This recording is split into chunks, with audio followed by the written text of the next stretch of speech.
নীতি আয়োগের বৈঠকে তাকে বলতে দেওয়া হয়নি, মাইককে বন্ধ করে দেওয়া হয়েছে। শনিবার বাংলার মুখ্যমন্ত্রী মমতা বন্দ্যোপাধ্যায়ের এই অভিযোগের জবাব দিলেন কেন্দ্রীয় অর্থমন্ত্রী নির্মলা সীতারামন। নির্মলা পাল্টা বলেন উনি অসত্য বলছেন। তার দাবি বৈঠক সভার ঘড়ি বলছে মমতার বলার সময়ের মেয়াদ শেষ হয়ে গিয়েছিল। এ প্রসঙ্গে কেন্দ্রীয় অর্থমন্ত্রী নির্মলা সীতারামনকে পাল্টা আক্রমণ শানালেন রাজ্যের অর্থমন্ত্রী চন্দ্রিমা ভট্টাচার্য এবং নারী ও শিশু কল্যাণ মন্ত্রী শশী পাঁজা। আমরা অবাক হলাম যে কেন্দ্রের সরকারের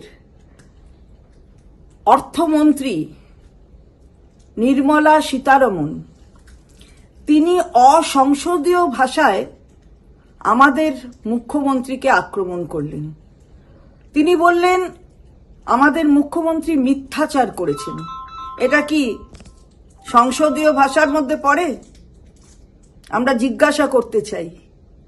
তারপরে বললেন যে মাইক বন্ধ করা হয়নি, সবাইকে বলতে দেওয়া হয়েছে। কাকে কত সময় বলতে দেওয়া হয়েছে? এই প্রথম তো কোনো সভায় যোগদান করছেন মুখ্যমন্ত্রী তা নন। তিনি জানেন সভা রীতিনীতি কেমন হওয়া উচিত। তিনি নিজেই বলেছেন যে মাইক বন্ধ করে দেওয়া হয়েছে। সেটার ব্যাখ্যা দিতে গিয়ে বললেন যে তিনি নাকি একটা অজুহাত খুঁজছিলেন ওই নীতি আয়োগের থেকে বেরিয়ে আসার, সভার থেকে বেরিয়ে আসার জন্য তিনি নাকি একটা অজুহাত খুঁজছিলেন। মুখ্যমন্ত্রীর অজুহাত খোঁজার দরকার হয় না।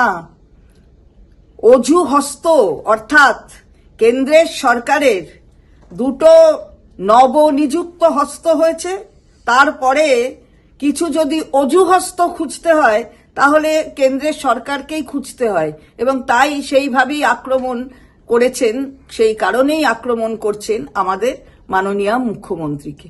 সুতরাং এসব বলে মুখ্যমন্ত্রীর প্রতি যে ব্যবহার করেছে নীতি আয়োগ, তাকে সমর্থন করছেন কেন্দ্রের অর্থমন্ত্রী, এটা ভাবা যায় না। টাকা দিচ্ছে না কেন্দ্রীয় সরকার, বাজেটও কোনো দিশা দেখায়নি। বাজেটে তো বাংলাকে কি দেয়া হয়েছে এই সমস্ত কথা, বাংলার কথা মুখ্যমন্ত্রী মমতা বন্দ্যোপাধ্যায় বলতে গেছিলেন। ভালো লাগেনি কেন্দ্রীয় সরকার এবং যারা নীতি আয়োগের সদস্যরা রয়েছেন, মাইক বন্ধ করে দেওয়া হলো। অত্যন্ত দুর্ভাগ্যজনক, কারণ কোঅপারেটিভ ফেডারেলিজম যেটা বলে, নীতি আয়োগও সেটা নাকি সমন্বয় রাখে বিভিন্ন রাজ্যের মধ্যে, কিন্তু যেখানে রাজনৈতিক চশমা দিয়ে দেখলো সেখানে অবিজেপি সরকারের মুখ্যমন্ত্রীর বক্তব্যটা অসম্পূর্ণ থেকে গেল। মমতা বন্দ্যোপাধ্যায় প্রতিবাদ জানিয়ে বেরিয়ে এলেন। আমরা বলি এটা অত্যন্ত দুর্ভাগ্যর ঘটনা এবং নিশ্চয়ই আমরা প্রতিবাদ জানাই।